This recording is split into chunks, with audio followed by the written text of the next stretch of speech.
out and asked if you had read the indictment. You said you read it word for word, page for page, right? I did. I keep up. I love Jackson. Even though they've not been in court and they've not been found guilty, it's just an indictment at this point. They don't see it. My first statement was, think about your family. Think about your family. Put your family first. I never thought in a million years we would have been put in the situation that we were in. Never. Because we went through our whole career doing the right thing. It's utterly ridiculous to me. Utterly ridiculous. Utterly ridiculous.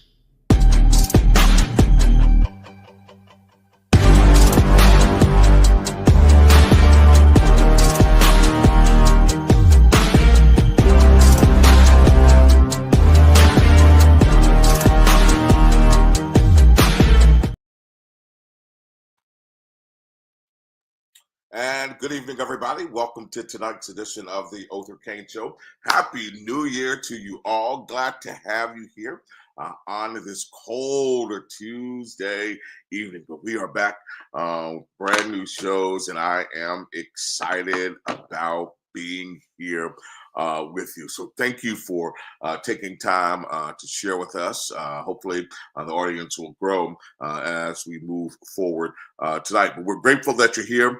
Grateful that you've opted to join with us on this Tuesday.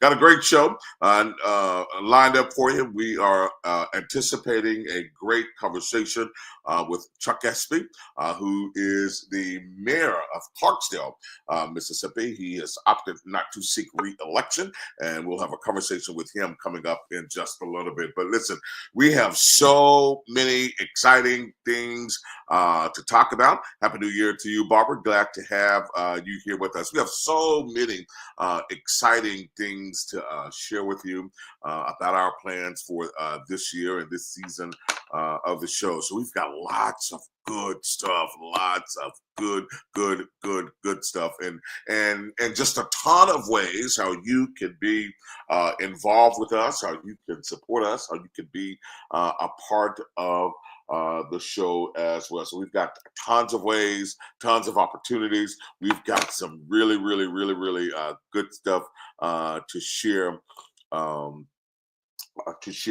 With you. One of the things that I am absolutely excited about, one of the things that I am absolutely excited about, and we'll spend a few minutes talking about that now, and that is we've got our SAG to Suits event that is coming up on Saturday, June 14th, and it's going to be at the Old Capitol Inn. So we've got our venue finalized.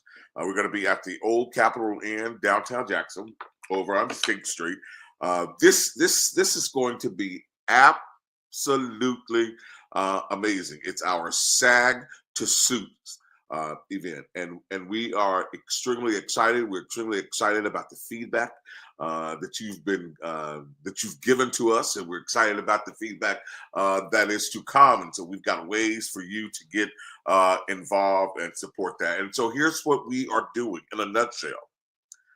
We are going to take 100 boys, 100 young men from across the metro, right?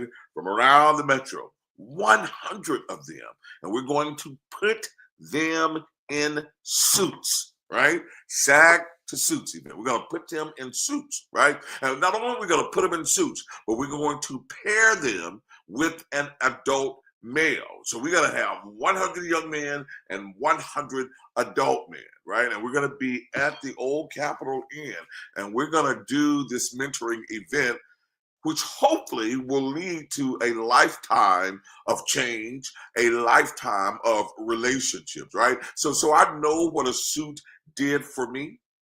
I know how a suit changed my perspective on men. And garnered a new level of respect that I had for Black men. And so I know what a suit did for me. And I believe that if we can change the trajectory of one young man, right? If we can change the trajectory of one young man, then we can change some family dynamics. We can change some things happening in our communities. We can do that. And we can do that with one young man. And so our goal, it's Father's Day weekend. It's that Saturday, right? Our goal is to get in, have some good workshops, get a good lunch and an etiquette session at lunch, right? If we can grab hold of one young man, and if we can partner this young man with an adult male, right? We believe this day will be transformative because we believe this relationship can build and last. All it takes is one. All it takes is one. It takes absolutely just one. And so we need your support. We need your support. We need your support on recommending young men for this. And we're going from elementary to high school, right? We're going elementary to high school. We're doing that elementary to high school, and even perhaps freshmen in college. We're doing that elementary to high school, even into freshmen in college, right? And we need your help. That's what you see on your screen now are sponsorship levels, and I want to, and we'll get to that. But if we could pull up the one that has the QR code to show them how to be a suit sponsor, that would be really good. We need corporate sponsors, and that sponsorship list is what we're sending out to folk, to corporations and businesses that can give us some dollars to help us finance the overall event. But we have ways for everybody to get involved, right? We have ways for everybody to get involved. We need to outfit these young men. And so the sponsorships for the suits, we need that. We need men committed, right? Yes, brothers, we want you to sponsor a suit, but we want you to spend the day with us as well. Because a part of the day will be pairing these young men with these suit sponsors, right? That's going to be part of the day. We'll have a pairing ceremony to kick things off, right? And you'll spend the day with that young man. And hopefully the few hours that we spend together that day will transform into a meaningful relationship. And you know what? Mentoring is not a cookie cutter, and I'm a part of so many mentoring organizations, but I just don't believe in a cookie cutter approach. I believe that mentoring relationships are authentic. I believe that they take work, it takes development, and I believe that men pouring into these young boys will change their lives. And I believe we can begin with a suit. I believe that we can begin with a suit. And so our Sack to Suit event is Saturday, June 14th at the Old Capitol Inn on State Street. It's going to be an amazing opportunity, right? It's going to be an amazing opportunity. And so before we end tonight, we'll have that flyer to share with you because we need your support. Judge Kings, I see your note. Thank you very much, sir. I certainly do appreciate that. Kudos to you. We got to do a check-in with you to see how things are going on the bench with you, right? We've got to do a check-in to see how things are going on the bench with you. So we appreciate your being a part of that. But honestly, folks, the Sacks to Suit event, it's transformative, right? And it really has the power to transform a young man's life, right? And so we certainly need your support on that and need you to buy into that. So we'll talk a little bit more about that before we get out of here tonight. Now, though, I want to turn to our special guest. I'm excited to welcome Mayor Chuck Espy, who is the current mayor of the town of Clarksdale, Mississippi, as our guest in Cain's Corner tonight. Mayor Espy, are you there? There you are. How are you, sir?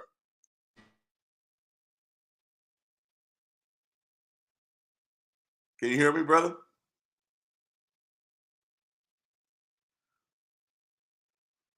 I see you, but I don't hear you. Mayor, you may need to back out and come back in and re-enter. Having a little technical difficulties there, so we'll see if we can get him back out and then brought back in. You know, it's interesting as we work out those technical difficulties. It's interesting that while I was promoting the fact that Mayor Espy was going to be with us tonight, you know, I learned of a couple of other folk running for mayors in other parts of the state. My dear friend Sonia Williams Barnes is running for mayor in Gulfport, and I'm excited about that and excited to talk to her about her quest to become mayor of Gulfport. That seat is currently held by a white male, a white Republican male. And so for this African-American Democratic woman to take on that task of trying to become mayor of Gulfport, that's very interesting. I'm very excited about that.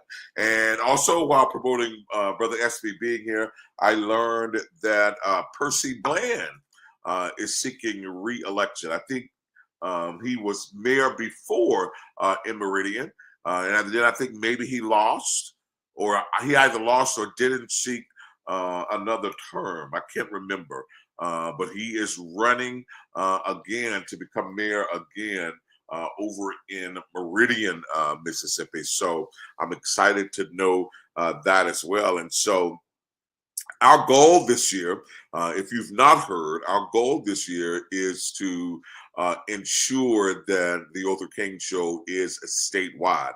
Our goal is to become statewide by the end of the second quarter of this year. I'm believing God for that.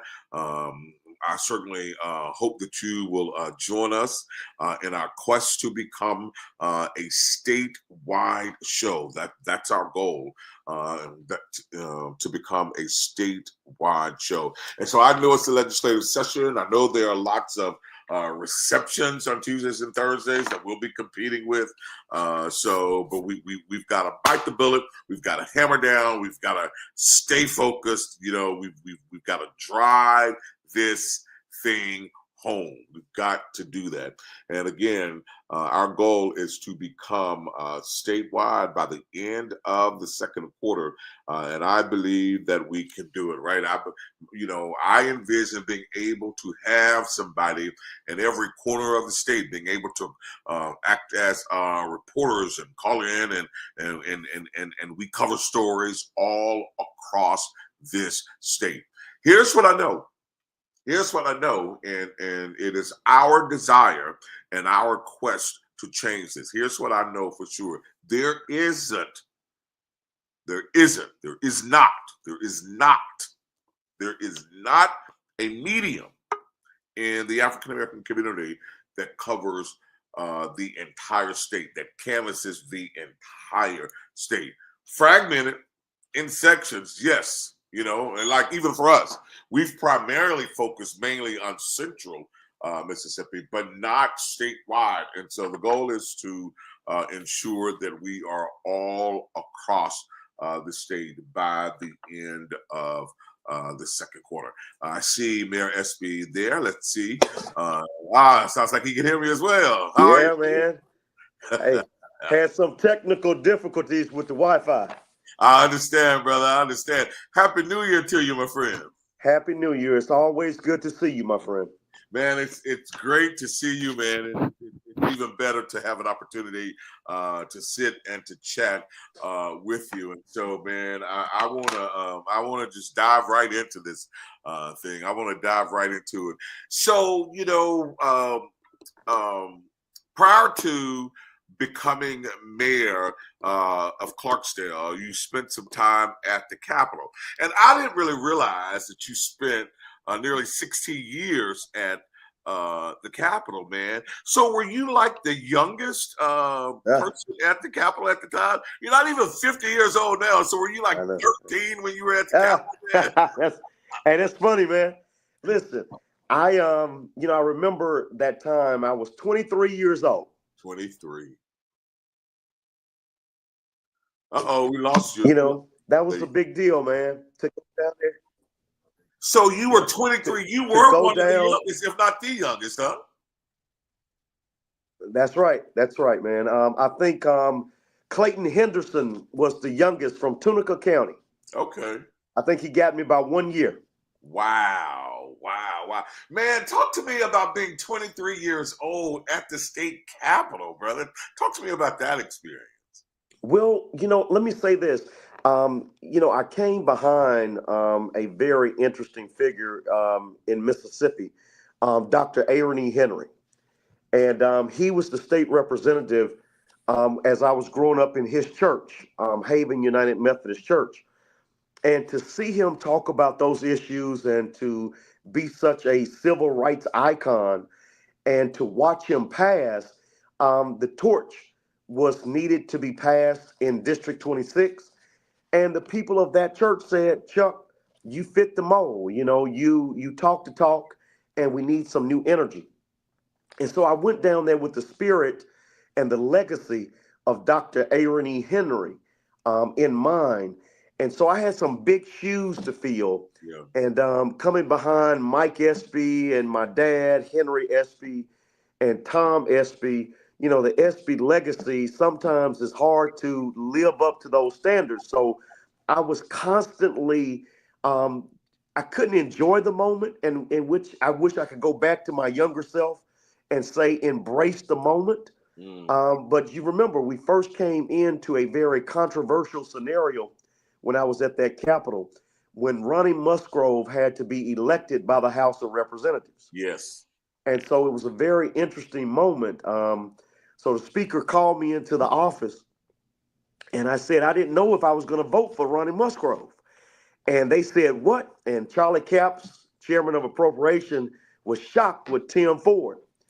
And they immediately called Musgrove to the state capitol. They said, this young Espy doesn't know if he's going to support you or not.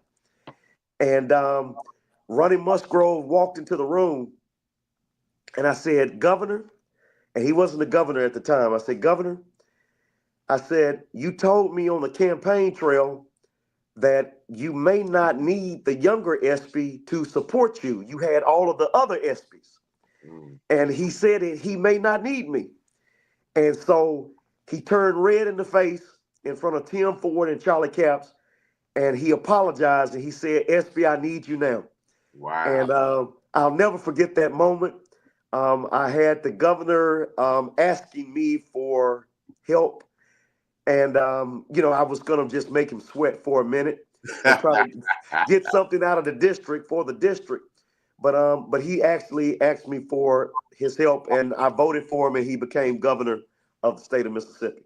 That's incredible, man. That's an incredible story. He had to eat humble pie a little bit and come back around, right? He did, man. He did. That's an incredible story. 23 years old, 16 years at the state capitol, man. And that was a big deal, the Ronnie Musgrove thing, issue. But you had a couple of large lifts that you were able to lift at the capitol, right? Yeah. Remember the CHIPS program, and it's so common to see children in the Mississippi Delta to have quality health care.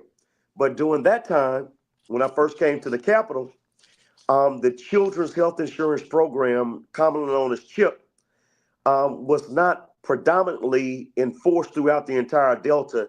We had to increase the poverty line, the ratio of income. And we did this, and that was a major piece of legislation that I was able to push. I authored the legislation, I pushed it, and some of the other lawmakers there at the time thought that a 23-year-old representative should not come in and author such a major piece of legislation.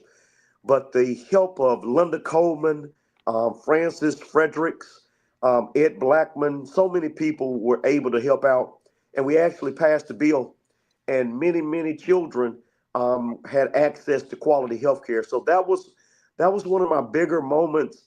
And Leonard Morris, God rest his soul, he passed away some years ago. He helped me get my first $1 million for the city of Clarksdale. And at that time, man, I didn't even know where the bathroom was at the state capitol, but I had so many people that were so willing to help me, and they saw my energy and they saw my passion, and District 26 benefited from so many people helping me to become a great lawmaker. And but I did my time. I did my very best. And after the Haley Barbour administration came in like a whirlwind, and Haley Barbour was so much of a dominating force that he polarized the entire Capitol. He has my respect, but there were better days before the Haley Barbour days. Everyone was not defined as a Republican or a Democrat. Everyone was just commingling as Republicans and Democrats. But when Haley came in, if you were a Republican, you were on this side. If you were a Democrat, you were on this side. And the Espy family has always been in the happy medium of Democrats and Republicans. And so when that came about, I started to lose a little traction at the state capitol because everyone was starting to be defined. Right. And you can't define me as just a one shoe fit all kind of a Democrat. And I definitely was not a Republican, but I worked so well with Republicans. And as you see now at the state capitol, the board lights up with everyone's name under a majority or a minority. Right. And when I saw that happening, I knew that it was my time had passed at the state capitol. And I knew that there was no need for the bridge builder mentality.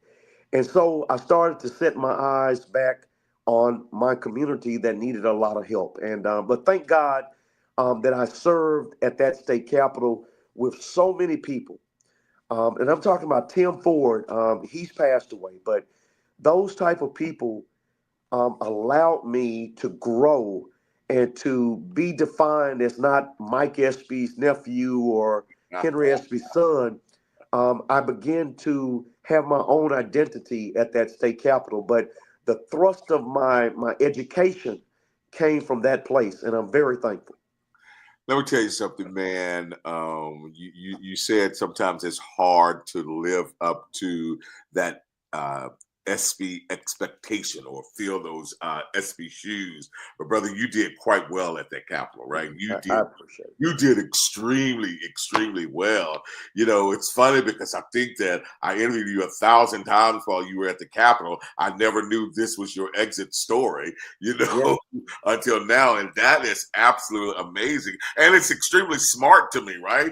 I think far too often we get caught up with labels, right? And far too often people attempt to box us into one category, brother. But I did not know that was the beginning of your exodus there.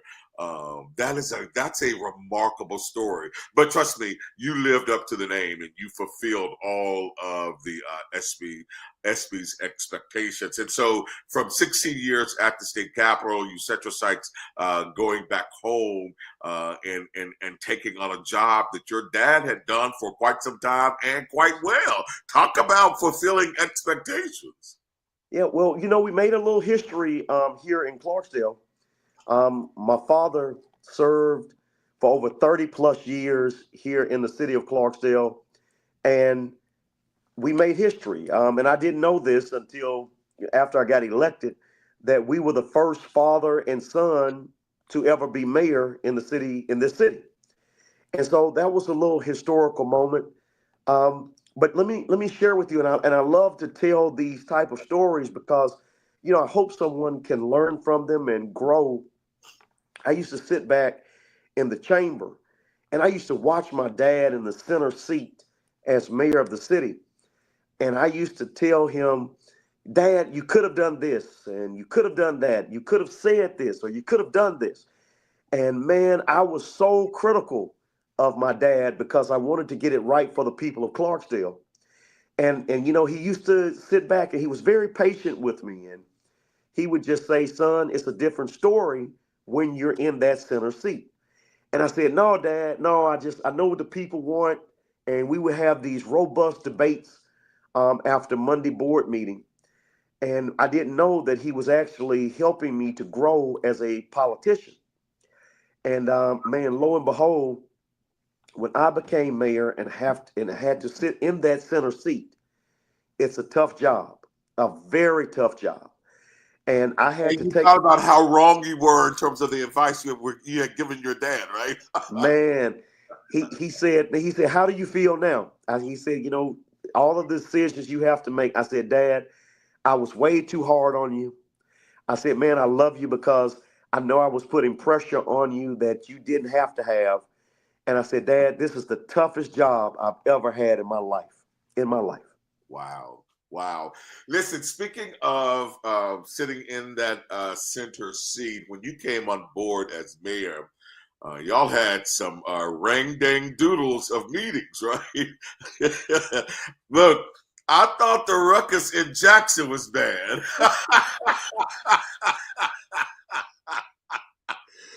But you walked into a firing den. But look at where you are now. Let's talk about what you walked into and where you are now. Well, Othor, I know you remember, but a lot of your viewers don't. And race relations is a very tough thing throughout the nation. Right. And let alone we're talking about the state of Mississippi. When I first walked into this office as mayor, the very first thing that was on my desk right over here, and I'm pointing over there, but it was right on a couch. And no one else had been in this office. So the very first day I opened the door, it was a sign.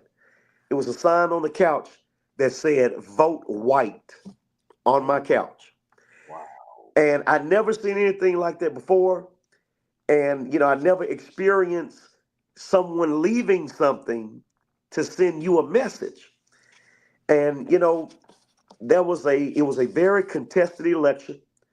It was against the former mayor who had passed away now, and his name is Bill Luckett. Great guy. Yeah. Bill Luckett. He ran for governor of the state, and he came back to Clarksdale, and he was the mayor. And you remember him, and very close friends with Morgan Freeman. Yeah, absolutely. Had connections with the Blues, Ground Zero. Right. And when he first won, I said that, how can you go wrong with you and Morgan Freeman getting ready to lead the city, And they took us down a path, and Bill Luckett took us down a path that I call the Tale of Two Cities. And, the railroad tracks dividing the black community over with the white community. And it was actually the tale of two cities: high crime in the black community, peaceful suburbs in the white community. And, no jobs to have an affluent lifestyle in the white community. And so I highlighted that in my campaign. And I told everyone that this office will primarily be for the least of these, the people that do not have access. And I said, the affluent, you don't need me. The affluent people have lawyers that they can pay. They can see doctors. They can pay all of their doctor visits, and they travel around the world. I was very clear. The affluent does not need me. It's the people that are fighting to pay utility bills, that are fighting for day-to-day access to government. And I made sure that campaign was broadly about access. And we gave access over these years to so many people. So it was contested right out the gate. I fired a couple people on day one, and a lot of people didn't like those decisions. But I made sure that the makeup of this city was reflected in city government. And that was very important to me because it was almost like a lopsided scenario. And it was a sense of, well, let me just give you the best example I can give you. In the last 4 years before I became mayor, 0 African Americans had contracts in the city of Clarksdale. 0. And when I became mayor, it became more of a 60-40 ratio where African Americans received contracts with the city of Clarksdale. Wow.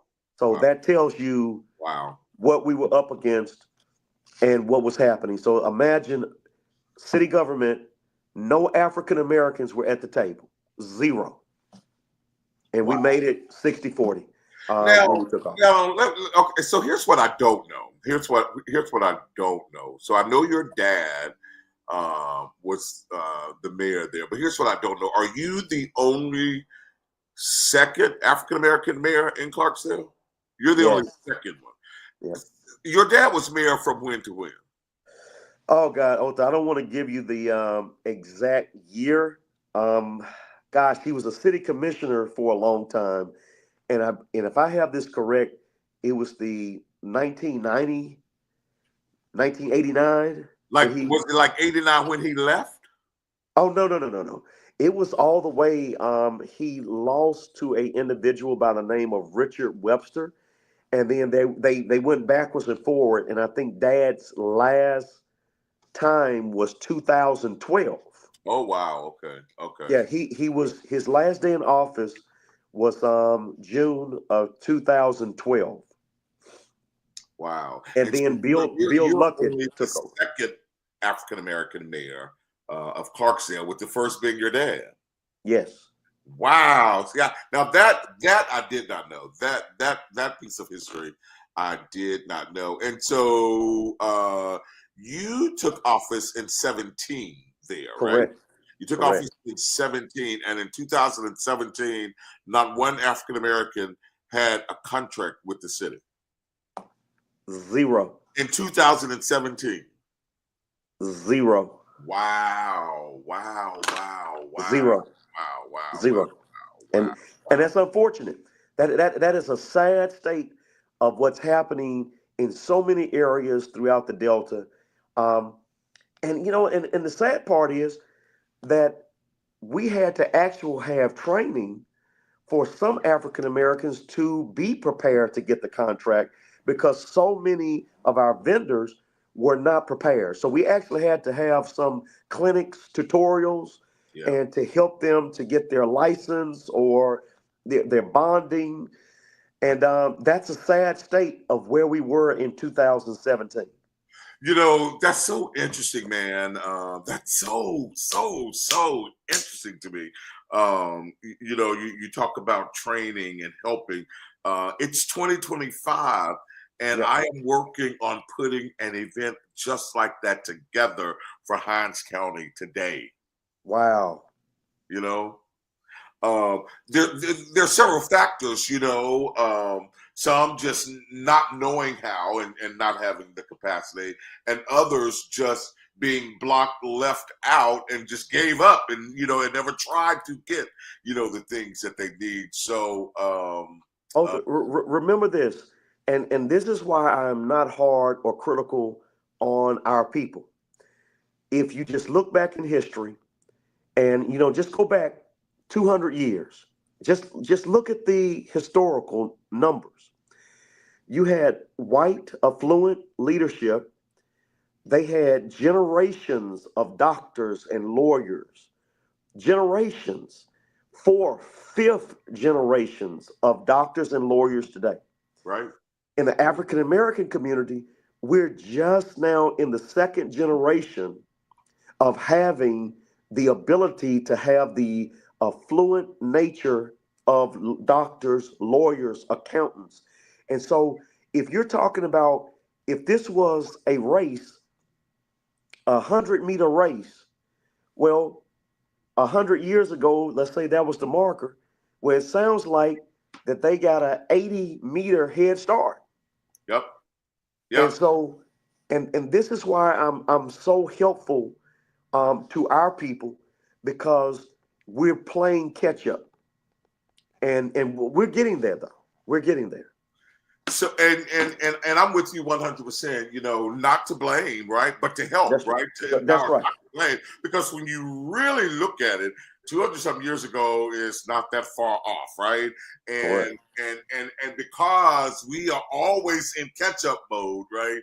We have to work harder, and we have to absolutely do more.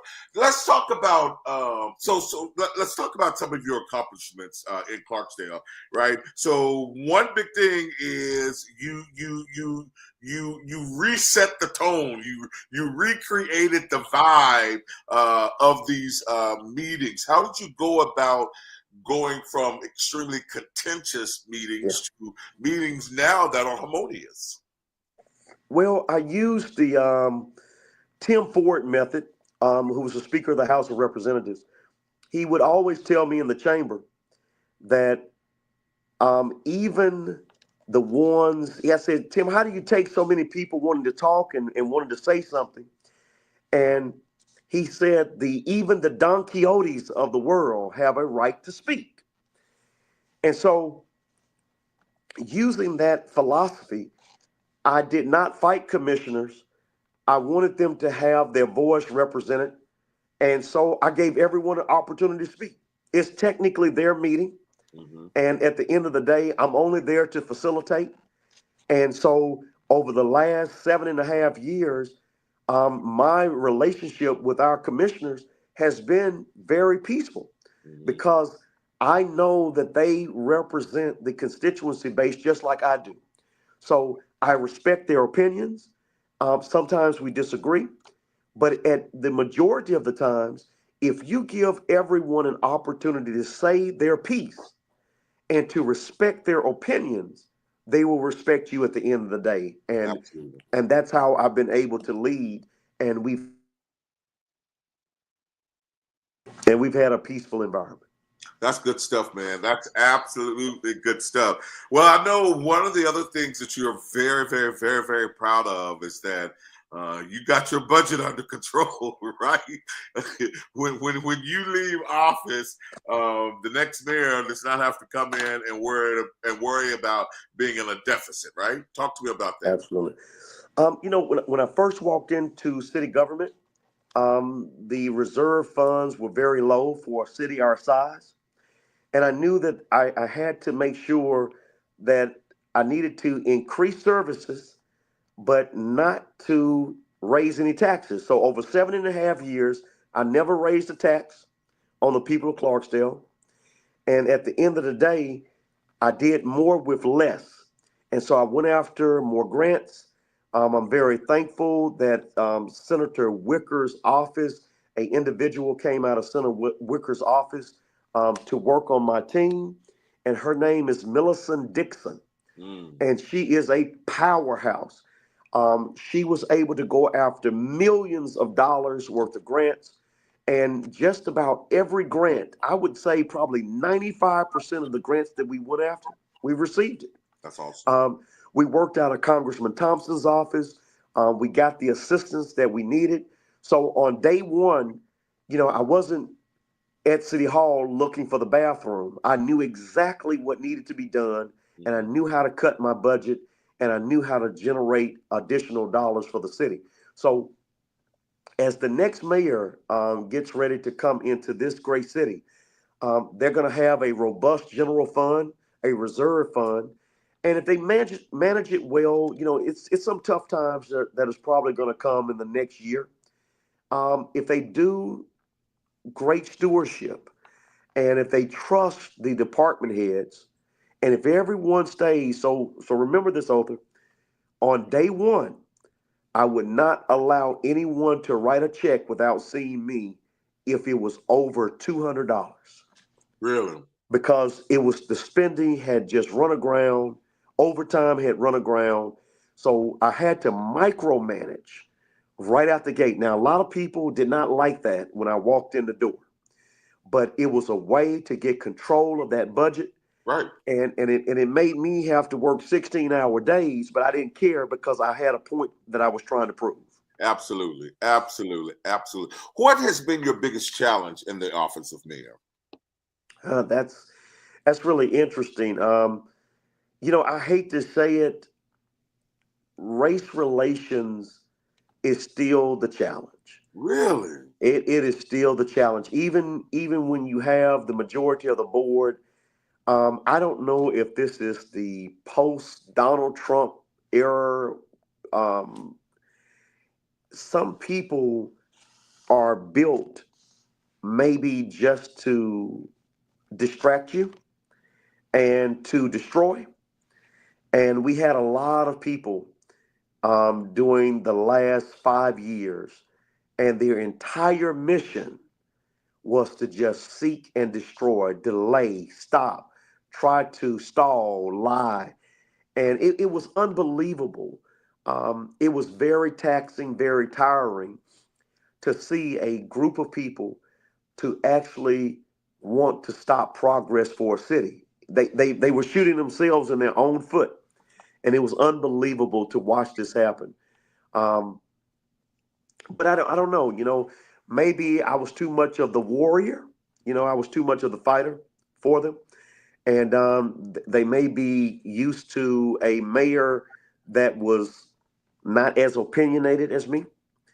And but you know, race relations, I would say, is still the challenge, and it's unfortunate. But maybe those people will see now that they have a lot of money that I'm leaving them, and they can do a lot of good.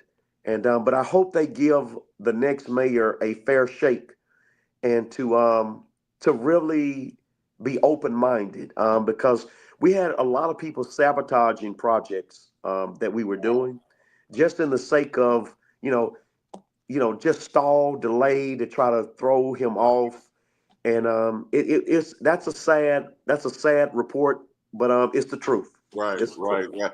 So when you wrap up these next few months, your time there, you would have done how many terms as mayor? 2 or 3? Two. Two Terms. terms. It Two feels terms. like it's been so much longer than that. It does. God, it feels like it's been so much longer than that. So you would have ended 2 terms. Tell me this: what's the percentage black and white in Clarksdale? You basically have a city that's 78% African American. 78. 78%. 78% African American, but yet race relations still remains one of the most pressing issues. Absolutely. What It's about poverty in Clarksdale? say that again. What about poverty? How does poverty look? Oh, well, we're not at the bottom. Our numbers are looking good. I just don't know the exact stat on poverty itself. But at the end of the day, we had 375 new jobs. Yeah. We had the IRS to come in. Basically, we did 80 new jobs and, 80 more coming. So the opportunity is here, and we made sure of that. And I'm very thankful for all of the players. In previous administrations, there was no creation of jobs in Clarksdale, and we were just fortunate. And maybe before I leave office, we may hit the 400 number. That's incredible. And other cities, our neighboring city, like in Batesville, Mississippi, Batesville just lost 300 jobs. And when you hear those type of numbers of loss in a neighboring city, you're just hoping and praying that it's not your turn for something like that in the city of Clarksdale. How far is Batesville from Clarksdale? 35 minutes. Got it. Now, did I read correctly? The city's credit ratings improved under your watch. Absolutely. We were able to work with Butler Snow Law Firm. They were a big asset to us in this administration with our bond rating. So you're talking about having that legislative background, having the connections. I'm going to use a name here like Trey Harrison. I was going to call Trey's name. I know that's his forte, man. Hey, man, listen, Trey knew, and thank God I had a relationship with him right out the gate. He knew exactly what the city needed, how to do it, and how fast we could get it done. And it was really the pace that we were moving here in Clarksdale was almost unbelievable because we knew what we needed to do immediately. And so Trey, I think, and I hate to cut you off, but just to add to that, I think not only you're knowing what you needed to do and how to do it, I think you brought very valuable relationships to that office when you came, right? Relationships matter. You brought very, very valuable relationships to the office. I'm sorry, I didn't mean to cut you off. Well, I hate to say it, but you would think that if people just put their best effort, good things will happen. That's just not true. You have to have relationships. Yes.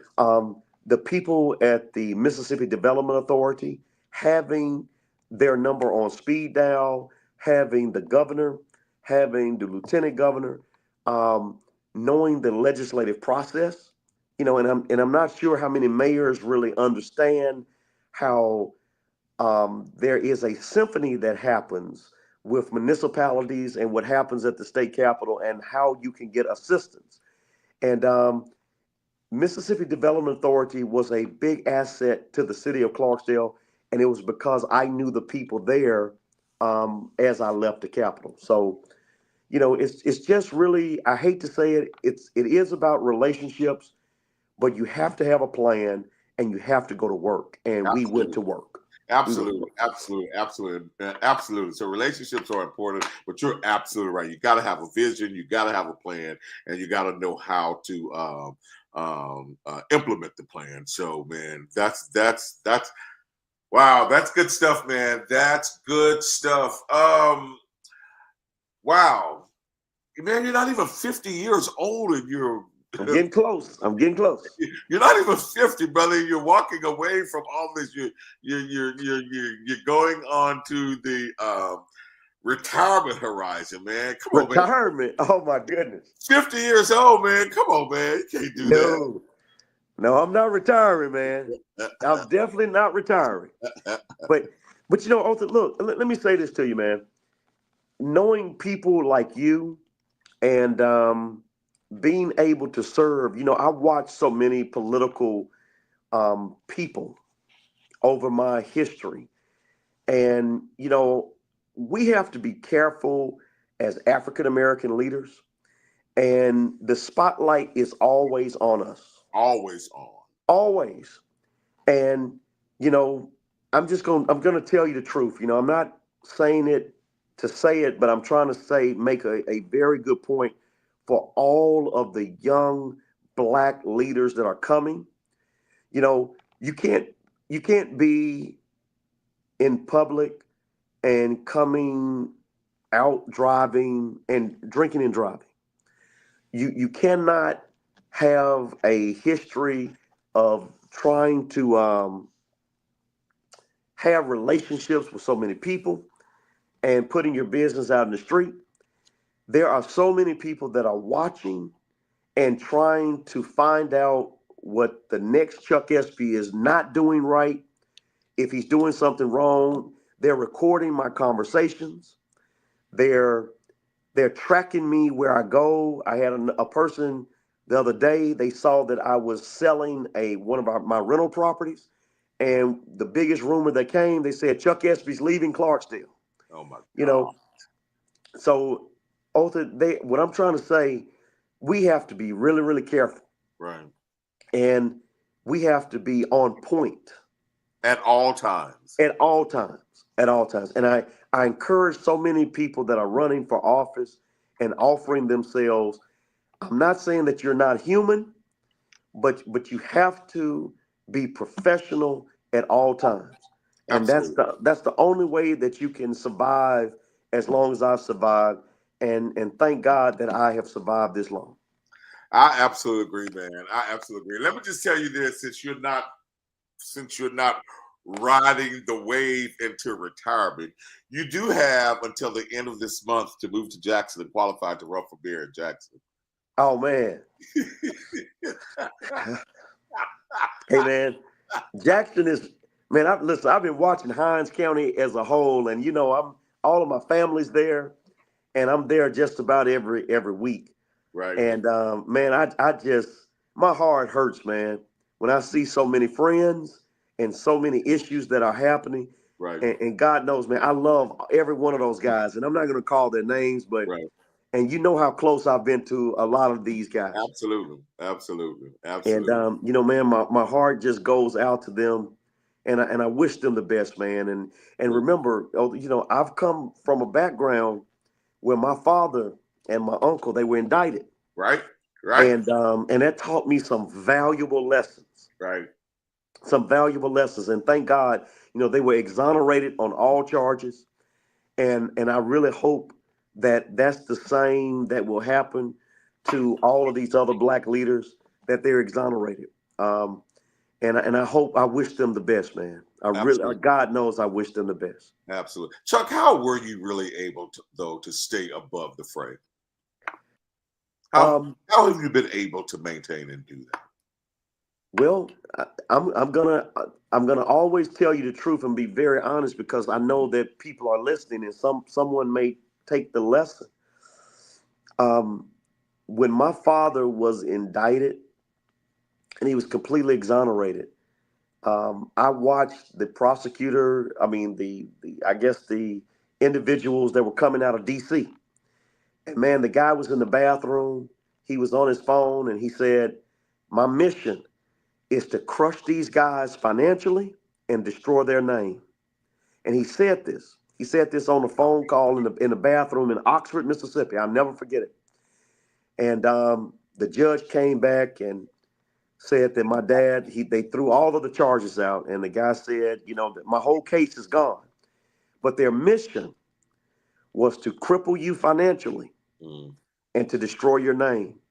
And that stuck with me my entire career. And I'll never forget, I was in the hall of the Capitol one day. And this individual that I had never seen before in my life, black individual, black male, I'll never forget his face. I was on the second floor of the Capitol, and he knew that I had some financial issues. And he actually said to me in that great Capitol, he said, "Espy, if you do this legislation for me, I'll take care of all of your financial debt."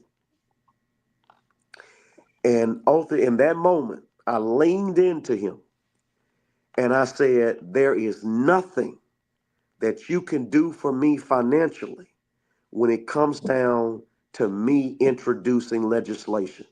You could never," and I said it so clearly so he can understand.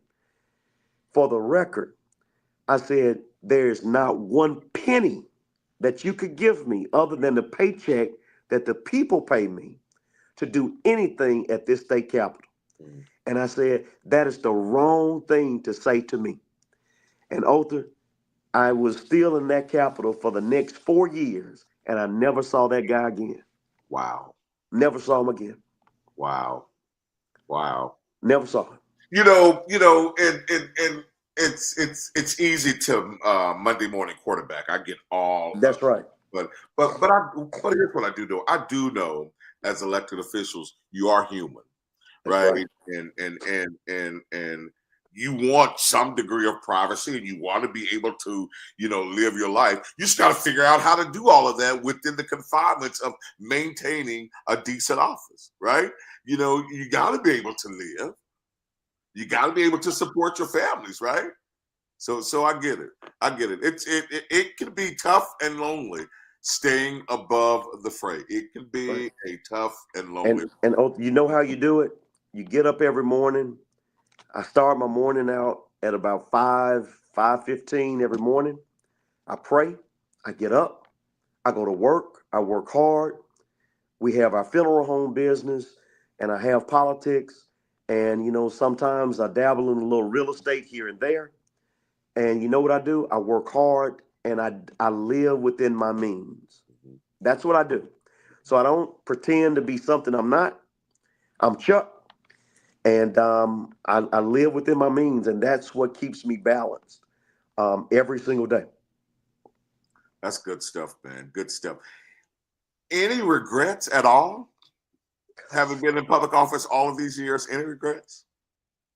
To be very honest, when I look back, I may have stayed in the Capitol 4 years too long. Really? Yep.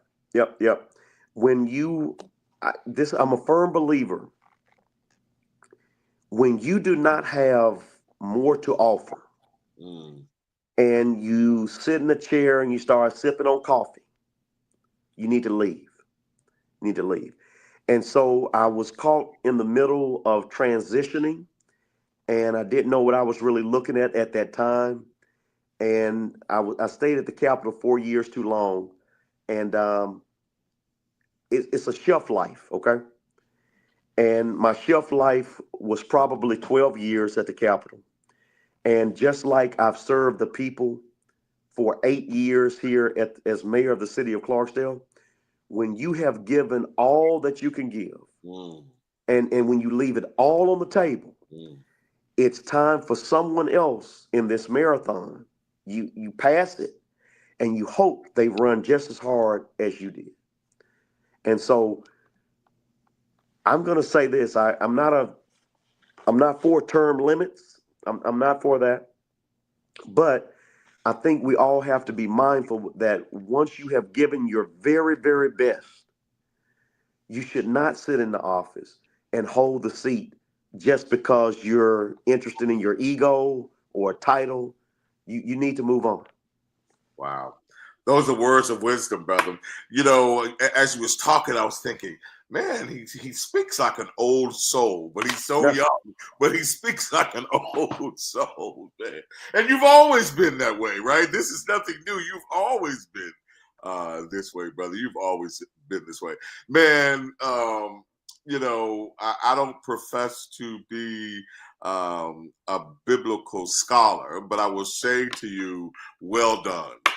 Well done, thy good and faithful servant. Well, yes, sir, done, man. Well done. But I'm looking forward to the future. So what is next? Well, you know, we've ruled out retirement. So what's next? We ruled out retirement. That's out. But you know, to be honest with you, man, you know, sometimes you have to take a deep breath, and come up and smell the roses. Listen, my family has been taxed for years with the burden of politics. We're going to take a break.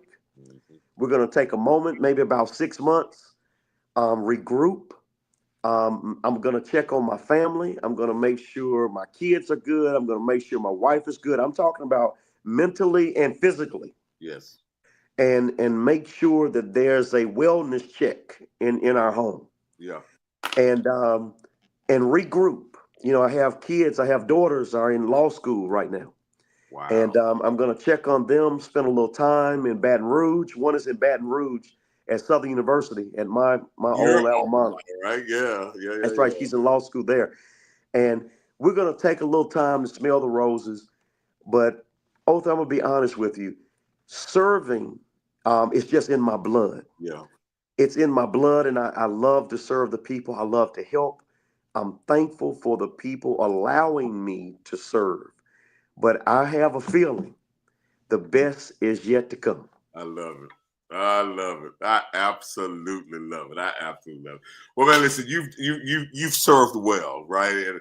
And I know there's more in you to give. I know wherever you land next, I feel confident in saying you will continue serving. Wherever you land, it will be a service-oriented role, and wherever you go, wherever you land, I know you'll do well, man. I appreciate you being here, man. I absolutely appreciate you being here. I want to give you an opportunity to just offer some parting words, either to the incoming mayor or just to the city of Clarksdale as a whole, but the floor is yours for your closing thoughts. Yeah, man, listen, now, the only thing that I can say is that it's really about relationships. I'm thankful for the big thanks is, and I'm going to tell you this one. No one ever knew my mother, Vicky. She was behind every political campaign at the kitchen table. When I first ran for state representative, it was the two of us figuring it out. And I know that I am blessed with a wonderful family, and I am so thankful to have my wife, my mother, my dad, my children, And you have to really thank them, because the nights that is really tough, and it's lonely at the top. And when it's that lonely, it takes a toll on your family. And so my hat is off to them. I love them. And at the end of the day, the people have allowed me to fly all around the world and bring all of this knowledge back to the Mississippi Delta.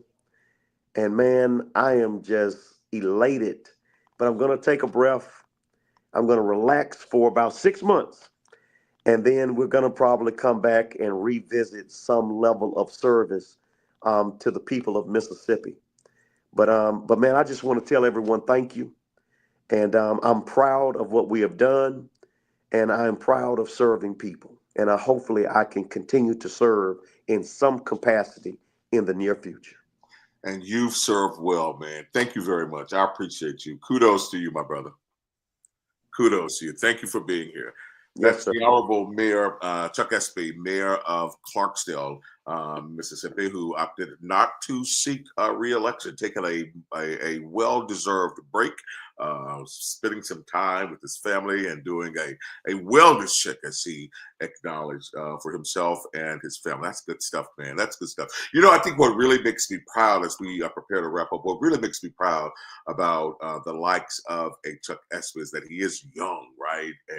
And he defies the odds of what folk think of young leadership. He defies that odd. And so job well done. Man, whoever follows him, they've got a tough act to follow. A tough act to follow. So again, thank you, Mayor Espy, for being our first guest this year in Cain's Corner. We certainly do appreciate that. We want to leave you with another quick reminder of our Sags to Suit event that's coming up on Saturday, June the 14th. Sags to Suits, man, it is going to be something good. That's the flyer. 100 men donating 100 suits for 100 young men. And of course, ladies, you can donate as well. A ton of you have reached out. We are now going strong and full steam ahead promoting this. If you scan that QR code, it'll give you all the information you need to become one of our suit sponsors. Come on, man, let's invest in these young men. I am telling you, if we can change the trajectory of one young man, we can change this community. We can change families. We can change lives. And so this mentoring event on Saturday, June 14th, is going to be transformative. We're changing lives. I'm telling you, man. And what this event is designed to do is to connect a young man with an adult male for a lifetime of a relationship, right? I'm an adult. And I still have mentors, because it's important, because we can't do anything by ourselves. Gloria says, thank you, Othor, for bringing this interview to us. Chuck Espy is a one-of-a-kind politician knowing how to take care of business and hearts without compromising moral convictions. I absolutely agree, Gloria. Thank you for always being here, Gloria, and thank you for your support. Guys, listen, Sags to Suits. Tell somebody. Buy into this with us. Take this journey with us. You can be an event sponsor. You can be a suit sponsor. The QR code there shows you how to be a suit sponsor. If you want to help us produce this event and get these young men, we've got other ways and other levels for you to be involved. But we need you. We need to get 100 men from across the metro, 100 boys from across the metro. Yazoo, Jackson, Vicksburg. Come on, let's get these boys in suits. Let's get these boys in suits. Let's get some mentors in front of them. Let's impart some life skills in front of them, into them, right? Into them. Let's impart some life skills into them. We have an opportunity to transform lives. but we cannot do it without your help. We need you. All right? So we were supposed to do hot topics tonight, but it's 9:07, so we're going to get those hot topics in. Well, can I do one? Let me just do one. Let me just do one hot topic, and we'll get out of here, right?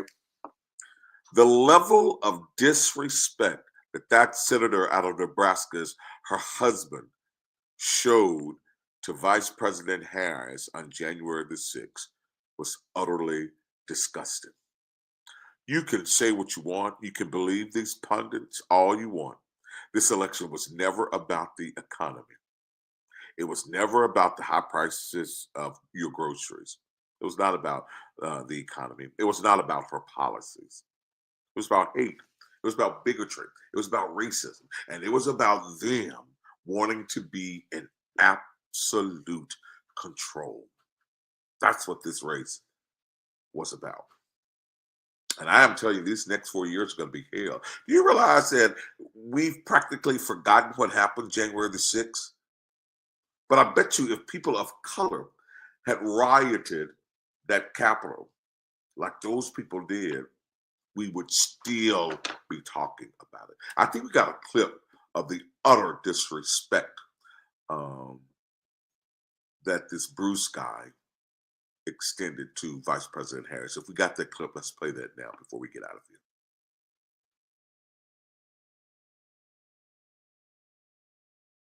Hi, I want to come here, Bruce.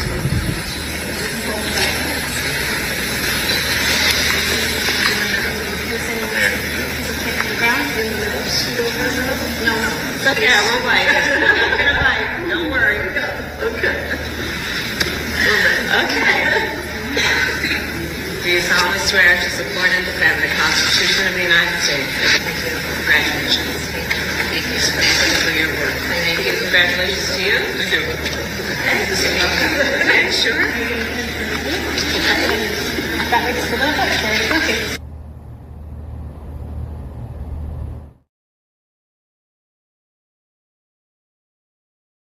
Unbelievable. Unbelievable. The look of contentment, in his face. Just unbelievable. That level of disrespect in 2025. Just unbelievable. But she handled it gracefully. She handled it professionally. And just like the stateswoman she is, she handled that. Me, on the other hand, I probably would have wanted to lay some hands. Like for real, lay some hands on this guy. Blatant disrespect. You've not seen anything yet. You've not seen anything yet. I'll leave you with this. I'll leave you with this. Never dim your light in order for someone else to shine. Our greatness is also our greatest threat. Our greatness is when others consider weapons of mass destruction. But I urge you, never stop being great. Never stop being great. Our greatness is also our blessing. Our greatness is also our gateway. Never stop being great. That's our broadcast for tonight. From all of us here at the Othor Cain Show. Have a great night.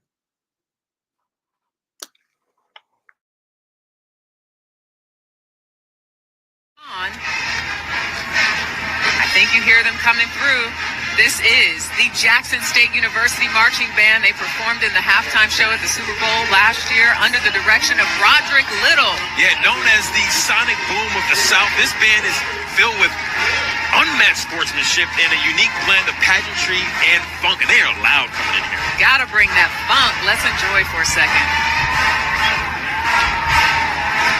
Now, what I love about Jackson State, any HBCU, you have a football game.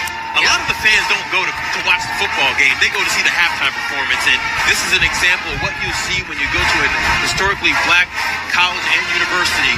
Yeah. The band and the way they get down. And shout out to Jackson State, their football team. I'm going to give them some love, too. Okay. They did win the Celebration Bowl this year. Yes, they did. Get ready to get ready. Okay, hitting that C sharp.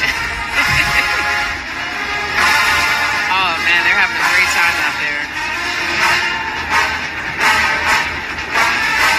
Perfect song for the new year. You know, get ready because here we come, right?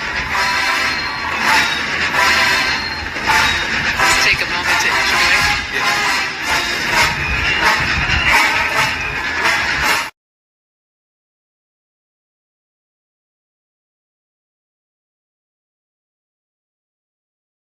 Coach Taylor is my family. We related. I found that out somewhere down the line, Mississippi. We connected. So, wow. Shout out to Coach Taylor. Mississippi.